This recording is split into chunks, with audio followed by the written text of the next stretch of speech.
ಬಸವಣ್ಣನವರ ಒಂದು ವಚನ ಹೀಗಿದೆ: ಬೆಳೆವ ಭೂಮಿಯಲೊಂದು ಪ್ರಳಯದ ಕಸ ಹುಟ್ಟಿ, ತಿಳಿಯಲೀಯದು ಎಚ್ಚರಲೀಯದು, ಎನ್ನವ ಗುಣವೆಂಬ ಕಸವ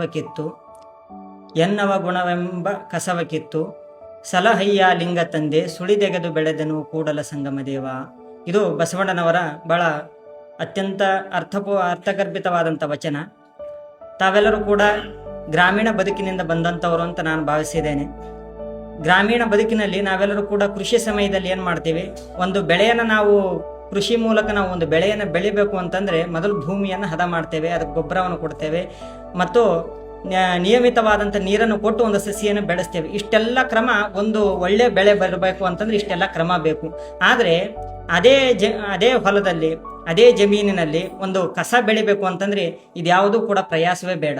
ನೀವೆಲ್ಲರೂ ಕೂಡ ಹೋಗುವ ದಾರಿಯಲ್ಲಿ ನೋಡ್ತೀರಾ, ಬೆಳೆಯುವಂಥ ಒಂದು ಭೂಮಿಯಲ್ಲೇ ಬೆಳೆಗಳನ್ನು ಬೆಳೆದಂಥ ಭೂಮಿಯಲ್ಲಿ ನೋಡ್ತೀರಾ, ಯಥೇಚ್ಛವಾಗಿ ಬೆಳೆಯುವಂತಹದ್ದು ಯಾವುದು ಅಂತಂದ್ರೆ ಕಸ. ಅದಕ್ಕೆ ನಾವು ನೀರು ಗೊಬ್ಬರ ಬೇಕಿಲ್ಲ, ಅದು ತಾನಾಗಿ ತಾನೇ ಆ ಭೂಮಿಯಲ್ಲಿ ಬೆಳೀತದೆ. ಅದರಿಂದ ನಾವು ಅದನ್ನೇನಾದ್ರೂ ನಾವು ಹಾಗೆ ಬಿಟ್ಟರೆ ಅದೇನಾಗುತ್ತೆ, ಬೆಳೆಯುವಂಥ ಬೆಳೆಯನ್ನು ಕೂಡ ಅದು ನಾಶ ಮಾಡುತ್ತೆ, ಕಳೆ. ಹಂಗೆ ಮನುಷ್ಯನ ಮನಸ್ಸು ಅನ್ನುವಂಥದ್ದು ಕೂಡ ಒಂದು ರೀತಿಯ ಒಂದು ಭೂಮಿ ಇದ್ದಂಗೆ.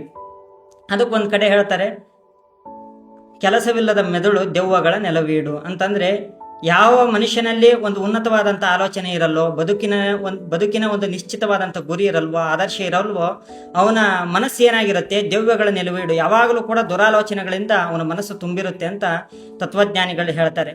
ಹಾಗಾಗಿ ಈ ಒಂದು ಮನಸ್ಸಿನಲ್ಲಿ ಕೂಡ ಸದ್ವಿಚಾರಗಳು ಮೂಡಬೇಕು ಅಂತಂದ್ರೆ ಸತತವಾಗಿ ಆತ ಏನ್ ಮಾಡಬೇಕು, ಒಳ್ಳೆ ವಿಚಾರಗಳನ್ನ ಚಿಂತನೆ ಮಾಡಬೇಕು.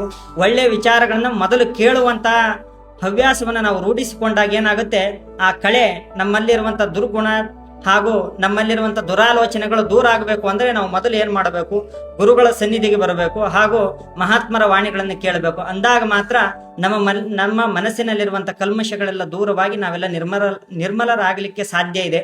ಒಂದು ವೇಳೆ ನಾವು ಆ ರೀತಿ ಮಾಡದೆ ಹೋದ್ರೆ ಯಾವ ರೀತಿ ಕಸವೇ ಹೆಚ್ಚಾಗಿ ಬೆಳೆ ಯಾವ ರೀತಿ ನಾಶ ಆಗುತ್ತೋ, ಹೊಲದಲ್ಲಿ ನಿಯಮಿತವಾಗಿ ಏನ್ ಮಾಡ್ತಾರೆ, ಕಳೆಯನ್ನು ತೆಗೆದು ಅದನ್ನ ಹಸನಾಗಿಟ್ಟು ಭೂಮಿಯಲ್ಲಿ ಬೆಳೆ ತೆಗಿತಾರೆ ರೈತಾಪಿ ಜನ. ಅದನ್ನೆಲ್ಲ ನೀವೆಲ್ಲ ಗೊತ್ತಿರುವಂತಹವ್ರು.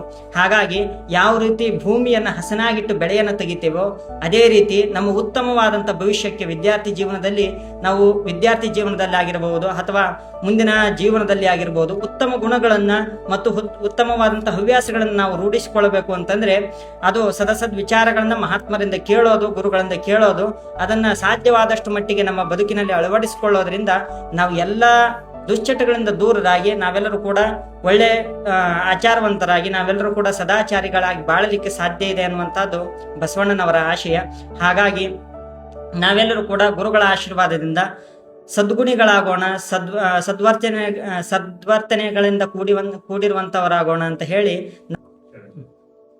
ಬೆಳೆವ ಭೂಮಿಯಲ್ಲೊಂದು ಪ್ರಳಯದ ಕಸ ಹುಟ್ಟಿ, ತಿಳಿಯಲೀಯದು ಎಚ್ಚರಲೀಯದು, ಎನ್ನವ ಗುಣವೆಂಬ ಕಸವ ಕಿತ್ತು ಸಲಹಯ್ಯ ಲಿಂಗ ತಂದೆ, ಸುಳಿದೆಗೆದು ಬೆಳೆದೆನು ಕೂಡಲ ಸಂಗಮ ದೇವ.